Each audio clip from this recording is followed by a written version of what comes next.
मैं बीजेपी से पूछता हूं, आपका प्रधानमंत्री कौन होगा?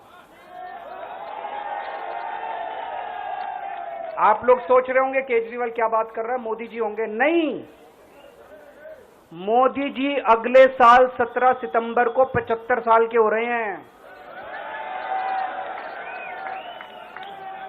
बीजेपी के अंदर मोदी जी ने 2014 में मोदी जी ने खुद ने रूल बनाया था कि बीजेपी के अंदर जो भी 75 साल का होगा उसको रिटायर कर दिया जाएगा।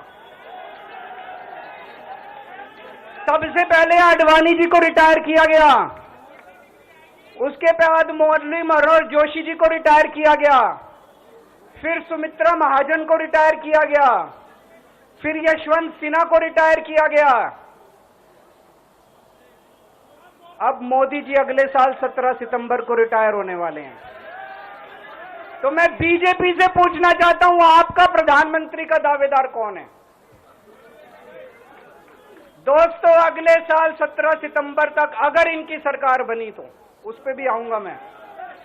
अगर इनकी सरकार बनी तो पहले अगले 2 महीने में योगी जी को निपटाएंगे ये, और उसके बाद मोदी जी के सबसे खास अमित शाह को ये प्रधानमंत्री बनाएंगे। अन्नदाता किसानों को आत्महत्या करने के लिए मजबूर करने वाली, भारत के नौजवानों को प्लान करने के लिए मजबूर करने वाली कांग्रेस को अपने गले का हार बना करके आप उसके पाप में शामिल हो गए हैं।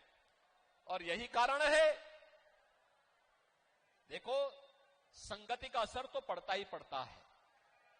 कांग्रेस के भ्रष्टाचार में लिप्त हो गए तो स्वयं भी लिप्त होते होते जेल की शिक्षों के अंदर चले गए, और जेल के साइड इफेक्ट को मुझ पे थोपने का प्रयास कर रहे हैं। मुझ पे मत थोपिए, लेकिन एक बात मैं जरूर बोलता हूं कि दिल्ली की जनता बड़ी सुकून से थी, आप फिर बाहर आ गए हैं। आपकी खांसी से दिल्ली की जनता भी खांसते हुए दिखाई दे रही है, हाँफते हुए दिखाई दे रही है। क्या कर दिया है आपने दिल्ली को? अरे, आपको स्कूल का मॉडल देखना है तो मोदी मॉडल देखो। अटल आवासीय विद्यालय मोदी जी के मार्गदर्शन में जो यूपी के अंदर बने हुए हैं। ऑपरेशन कायाकल्प के अंतर्गत 1,36,000 विद्यालयों का जो ऑपरेशन कायाकल्प हुआ है, आकर के कभी यूपी में टहल तो लो, देख तो लो। वैसे विधानसभा चुनाव में अपने भाग्य को आजमा चुके हो।